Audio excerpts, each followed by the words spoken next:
London లో Tommy రాబిన్సన్స్ నేతృత్వంలో జరుగుతున్న వలసల వ్యతిరేక ఆందోళనలో మిన్నంటాయి. లక్షకు పైగా ప్రజలు లండన్ వీధుల్లో మార్చు చేశారు. యునైటెడ్ ది కింగ్డమ్ ర్యాలీలో ఏకంగా 1,10,000 మంది జనాలు పాల్గొన్నారు. ఈ నేపథ్యంలో ఈ నిరసనలకు ప్రపంచ కుబేరుడు ఎలాన్ మస్క్ మద్దతు పలికారు. వలస వ్యతిరేక ర్యాలీలో వర్చువల్ గా ప్రసంగిస్తూ సంచలన వ్యాఖ్యలు చేశారు. యూకేలో పాలన మార్పుకు మాస్క్ పిలుపునిచ్చారు. దేశం విధ్వంసం అంచున ఉందని మాస్క్ హెచ్చరించారు. నిరసనకారులకు ఇప్పుడు రెండే ఎంపికలు ఉన్నాయని, తిరిగి పోరాటం లేదా చనిపోవడం. హింసకు అసన్నమైందని హెచ్చరించారు.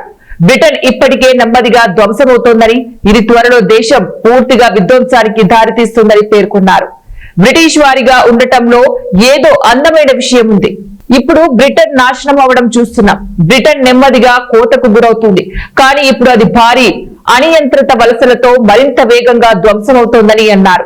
నిరసనకారులను ఉద్దేశించి మాస్క్ మాట్లాడుతూ, ఇది ఇలాగే కొనసాగితే మీపైకి హింస వస్తుంది. మీకు వేరే మార్గం ఉండదు. మీరు హింసను ఎంచుకున్నా లేకున్నా మీపైకి తప్పకుండా హింస వస్తుంది. మీరు తిరిగి పోరాడాలి లేదా చనిపోవాలి. ఇదే నిజమని అన్నారు.